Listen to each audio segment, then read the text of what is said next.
안녕하세요. 메리스그룹 코리아입니다. 2021년 5월 1일부터 실시된 화장품 효능 선정 평가 기반의 지금까지 상황을 보면 화장품 효능 평가는 매우 혼잡한 상태입니다. 그래서 중국 NFA 화장품 효능 평가에 관해 몇 가지 말씀을 드리고자 합니다. 법규가 제정된 지 2년이 지났지만 특수 화장품의 효능이 국가 표준이 있다는 것을 제외하면 일반 화장품의 효능 선정은 보습을 제외하고 4,256개 기준 외에는 통일된 기준이 없으며 실험실 자체 제작 방법이나 일부 지방 단표가 기본입니다. 이러한 상황은 현재 효능 시장에서 백과 증명의 신기한 광경을 초래하였으며 하나의 효능이라도 여러 가지 방법으로 검증할 수 있습니다. 현재 일부 검측기구는 우리의 이러한 방법이 어떤 약품감독관리국의 등록을 통과했다고 선전하고 있습니다. 명확히 할 필요가 있는 것은 다방면의 검증을 거쳐 현재 약품감독관리국이 등록심사를 할 때 효능에 대해 깊이 연구하지 않고 형식심사만 하고 있다는 것입니다. 여기서 형식심사란 공식적으로 효능평가의 합리성을 평가하지 않는 것입니다. 예를 들어 보습은 현재 많은 기업들이 인체시험 비용이 조금 비싸다고 생각하고 제브라 단위 시험이나 무게 측정법 등을 선택하기 시작하는데 이것은 모두 가능합니다.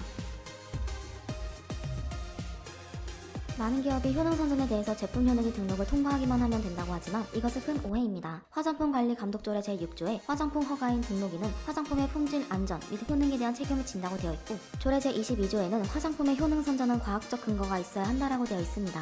근거는 관련 문헌자료, 연구 데이터 또는 효능평가 자료일 수 있고 공무원 약품감독관리 부문에서 지정한 웹사이트의 근거 개요를 공개해야 하고 사회로부터 감독을 받아야 합니다. 상수란 조항을 보면 효능의 주요 위험한 부분은 등록만 하는 것이 아니라 출시 후 사회 감독을 받는 것입니다. 출시 후 제품은 모조품 감별사, 소비자, 시장 감독부서 등의 감독을 받아야 합니다. 만약 효능 평가에 대해 어영부영 대처하거나 허위 선전을 한다면 그 결과가 어떻게 될지는 예측하기 어렵습니다.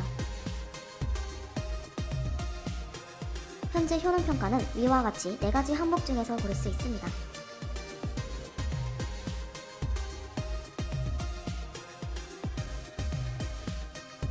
규정에 따르면 효능에 따라 다양한 선택지가 있지만 종류 상관없이 기업의 여건이 된다면 최대한 인체 효능 평가 시험을 선택하는 것이 좋습니다. 그러나 이 시험은 가장 권위 있는 시험이지만 비싸다는 단점이 있습니다.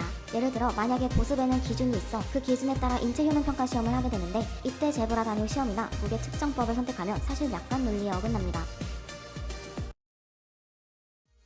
소비자 테스트의 경우 많은 주요 제조사의 전자상거래 플랫폼 상세 페이지가 기본적으로 소비자 테스트 데이터를 인용하고 있어 홍보에 더 도움이 되는 것 같습니다. 그러나 합리적인 분석에 따르면 현재 상황에서 소비자의 주관적인 테스트 결과는 객관적이지 않을 가능성이 가장 높으며 일부 주관적인 간섭 결과의 발생을 배제하기 어렵습니다. 실험실 테스트는 개인적으로 추천하지 않습니다. 예를 들어 예전에 주름 개선 효능에 대한 실험실 테스트 결과의 가격이 매우 저렴하지만 과학적으로 검증하기는 어렵다고 합니다. 이런 실험은 MFA에 등록하는 데 문제는 없지만 사회적 감독 측면에서는 잠재적인 위험이 발생될 수 있습니다. 문헌자료 및 연구 데이터는 가장 판별하기 어려울 수 있습니다. 현재 많은 보습 제품들이 문헌자료를 인용하고 있지만 많은 업체에서 글리세린이 보습 효과가 있고 우리 제품에는 글리세린이 들어있어 보습 효과가 있다고 선전합니다. 그러나 라벨 관리 방법 제19조에 의하면 사용한 원료의 기능에 대한 클레임을 통해 실제로 가지고 있지 않거나 소구를 허용하지 않는 효능을 암시하는 경우 이런 추리만으로는 성분과 제품의 충분한 연관성이 과학적으로 검증되지 않아 조심해야 합니다. 법규에 따르면 완전한 문헌의 효능 논증에는 성분의 효력 등 정보뿐만 아니라 제품과도 충분한 연관성이 있어야 하며 이는 그 자체로 비과학적이고 법을 위반하는 위험도 있습니다. 마지막으로 2021년에 변경된 효능 클레임 평가 항목에 대해 간단히 설명해 드리겠습니다. 먼저 V자로 표시된 항목은 인체 효능 평가 시험을 필수로 진행해야 합니다. 그리고 세모의 표시는 결합이 가능한 항목이며 반드시 인체 효능 평가 실험, 소비자의 사용 테스트 또는 실험실 시험과 결합하여 사용해야 합니다. 별표의 표시는 선택이 가능한 항목이며 반드시 최소 1개 항목을 선택해야 합니다. 지금까지 효능평가에 대해 몇 가지를 알려드렸는데요. 정리하자면 효능평가에 대해서는 경외심을 갖고 어영부영하면 안됩니다. 원가가 오르고 있는 것은 사실이나 그 흐름을 따라 장기적인 발전을 할 수 있습니다. 눈앞의 이익 때문에 훗날의 손실을 초래해서는 안됩니다. 화장품 규제와 법규 체계는 이미 완전히 뒤바뀌었습니다. 법규는 업계 최저 표준이지 최고 표준이 아닙니다. 이 모든 내용을 통해 도움이 되시길 바라며 궁금하신 점이 있으시면 아래 연락처로 문의해 주시길 바랍니다. 감사합니다.